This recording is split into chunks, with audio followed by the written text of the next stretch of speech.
seats. You can stand. Your Mrs. Schwartz stood, so I think that might be better. Yeah. So we're going to jump right in, and I'm just going to ask a couple questions, and then let the audience have good questions. The first thing I wanted to start with was this hearing in the Senate for the statehood bill. I noticed that you, among some of the other council members, were there. You attended. Could you give us a sense of, number one, what was your reaction to the hearing itself? And if you're elected, would you try to push the Senate to introduce the bill again next session? Because it doesn't seem like it's going anywhere in this session. You know, I think it was, first of all, let me thank you and thank all the organizations and thank you for being here today. You know, I for one, was a bit disappointed in the whole fait accompli of the hearing. You know, it was as if it was simply an empty gesture that, you know, members felt obligated to have a hearing. We pushed, they had a hearing, and then there was this cynicism about, well, this is all we can do. And I can't really reject that as it relates to statehood, as it relates to voting rights. And I think we need to take this show on the road. We have, I think, more or less convinced ourselves in the city of our desire to have, or our right to have statehood and voting rights. But what has our strategy been up until now? It's been, you know, sometimes getting arrested on Constitution Avenue, feeling good about it, and then going home. How many here believe that we are going to see statehood, at least in the foreseeable future, or voting rights in the foreseeable future, because of action in the building down the street? Just show of hands. I think Congress is so profoundly broken at this point that it is really, you know, quite a tall order to expect a broken Congress that can't pass federal budgets, that can't really respond to American democracy to, in fact, give us ours. And so I think there's another approach that I would advocate, and one that I discuss in my vision statement, and that is through the states. Now, I know this seems like a very tall order indeed, but there is such a thing as a constitutional convention that can be called when 3/4 of the states ask for it. And I think we have a duty to go to the states and ask for their support in voting rights and statehood. And I was really, really thrilled to be able to go this year with Ken to New Hampshire.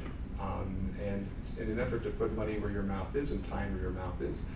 For the last 3 sessions in New Hampshire, I've worked with a woman named Cindy Rosenwald, who's a member of the State House, who was a member of an organization that I chair, the National Legislative Association on Prescription Drug Prices. And I asked her for 3 sessions, and we had 3 hearings, and it finally worked this year.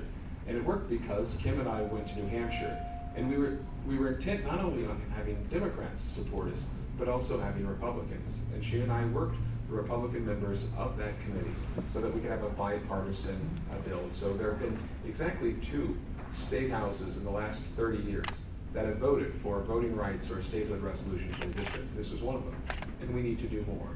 And there's an important reason for that. I mean, many of us have become, you know, almost cynical about whether or not we'll get statehood. We talk about it, we talk about voting rights, but what are we doing about it?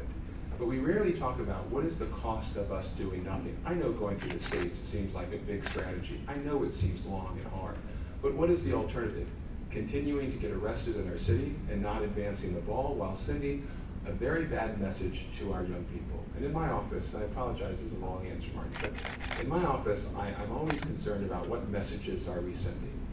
And I have to ask, what messages are we sending when year after year members of Congress undermine our democracy and we do nothing? What message are we sending our young people?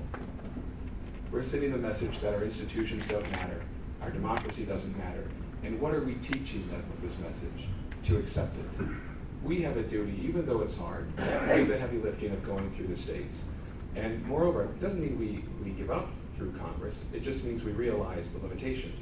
And then finally, in my vision statement, I talk about how it's important for a self-respecting jurisdiction to defend its democracy. And I do support a democracy pact, democracy defense pact, where we raise money locally.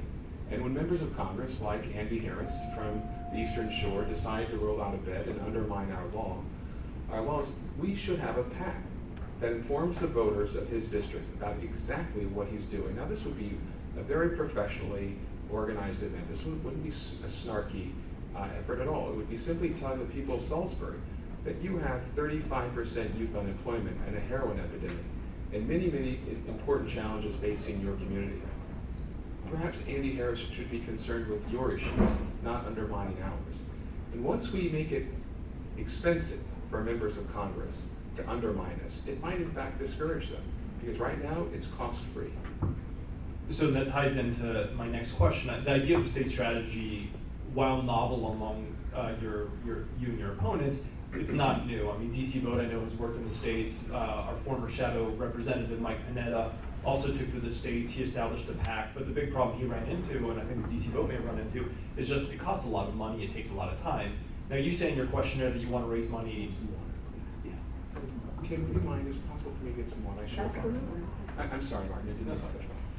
So basically, the state strategy is going to cost a lot of money. It's going to take a lot of time. You mentioned in your questionnaire that you want to raise money from private individuals and whatnot, and that's fine and good. But it always would that make you almost the fundraiser in chief for the cause? How would you raise the money for it? How would you sustain those resources over the time it would take to get more resolutions in different state houses? Well, thank you very much. I mean, it doesn't cost much to drive to Annapolis. Fair enough, but let's say it doesn't cost much. Let's say Colorado, let's say California, let's say Oregon. Well, what price do we want to put on our self-respect and voting representation? I mean, that ultimately comes down to it. A few years ago, one of our previous mayors made a commitment to raise $1 million, if I'm not mistaken, for DC Vote for this very purpose, and never materialized.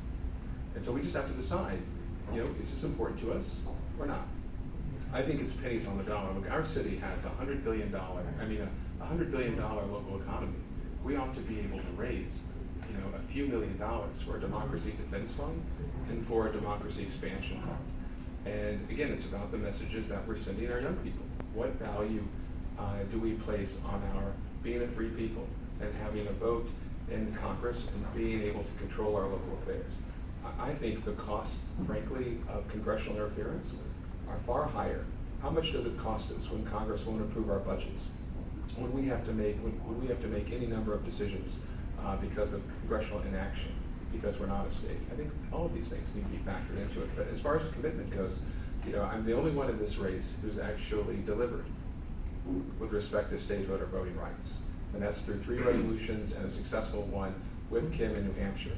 And in 2008, I organized the first statehood conference ever for the National Conference of State Legislatures. So this is not a new issue. And in fact, this morning, I'm pleased to announce that I've been endorsed by Governor Pete Shumlin of Vermont, who happens to also be the chairman of the National Democratic Governors Association. Pete is another individual that I work with on my legislative association. And Pete has already committed to voting rights and support of voting rights. So we build the relationships, and it's one state after another. This follow-up question tied to the issue of resources, and I asked the same thing of Mrs. Schwartz.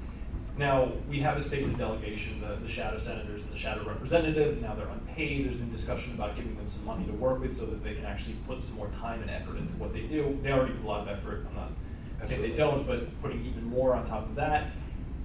Would you be willing as mayor to put more money into the fight? Because even grants for groups like DC Vote and other organizations have fluctuated with the state of the city's economy, and the council has always talked a big game on statehood, but when it comes to putting up some money, they've been a little reticent. I think there's no way to obtain voting representation in statehood without the city putting money into the equation. And you may remember, for many years we were precluded because of a congressional writer from doing it. Now having had that lifted, it's time for us to get serious and have the conversation. But I think in order to communicate this effectively, there needs to be a strategy. And so what will those dollars garner us? And how many states do we expect to engage for those resources? And what exactly is our 5-year or 10-year strategy? I think we have to tether the dollars, connect the dollars to quantifiable outcomes. I think there would be very little support for putting a lot of money into a statehood delegation unless it was accompanied by a plan. This is the direction we're going.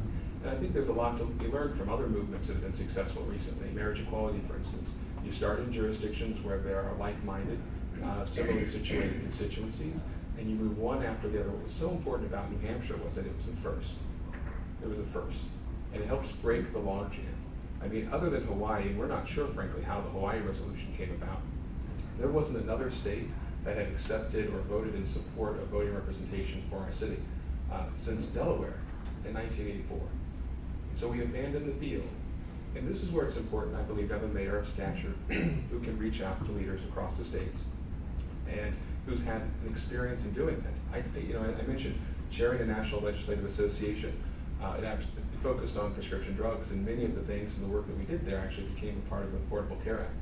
And so this stuff is important, and you have to build relationships. And if you do, there's a sense of reciprocity, and they will come to your defense. One last question for me, and then I'll open it up to the audience. The other issue that I asked Mr. Schwartz about, and which has come up in the fight for voting rights in statehood, is just not necessarily the lack of excitement in DC, but the fact that there isn't all that much excitement sometimes. Rallies will be held, people will get arrested, it'll generate some buzz around the issue, and then it might die down. So how would you engage DC residents, especially the thousands of new residents that we have in the city now, to be active, and being active above and beyond just having a sticker on their car that says taxation without representation? We all get that, but kind of being more active in the movement. Well, I think we have to provide many doors for participation. And for some, it might be, the political action committee we talked about. For others, it might be, joining us as we tour the state capitals in educating workers, or educating the legislators and educating the governments. It might be letter writing campaigns, but there needs to be a direction for that energy. Rather than what we have right now, which will, from time to time, we'll have a rally on the Hill, and a few individuals will get arrested, and we call it a day. But what are the portals? How do we open the doors for people to walk through them to participate? I think our next stop should be Annapolis, and after that it should be Richmond, and then Charleston, just because of proximity. And then we look at states that are sympathetic to us ideologically, and we go there.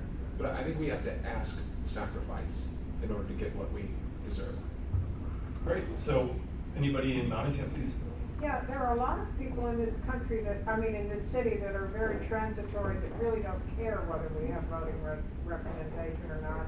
And then there are a lot of people who are poor and are more concerned about putting bread on the table than whether they have full voting rights.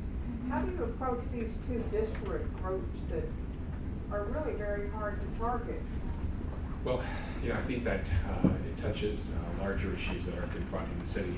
Why, we have to ask ourselves, why are so many of our residents transitory? What's the nature of that? Why don't they feel that they have roots, and why won't they put down roots? I think that's in many cases a function of age, and it's a function of whether or not they see themselves here long term, or can be here long term, whether or not they can afford to be here long term. For our low-income residents, I think you're quite right. Many people are more interested in how they're going to put food on the table than what it means for statehood. So it means that the other parts of the community have to shoulder the burden going forward and continue to reiterate the importance through public education and through reaching out. Part of what we're doing right now is engaging in a democratic process. And I think to have a democratic process, all the parties should participate, for one. We had one of the lowest turnout of any mayoral primary in our history in April. And why is that? And what are we doing to reverse it? These are tough challenges, to be sure.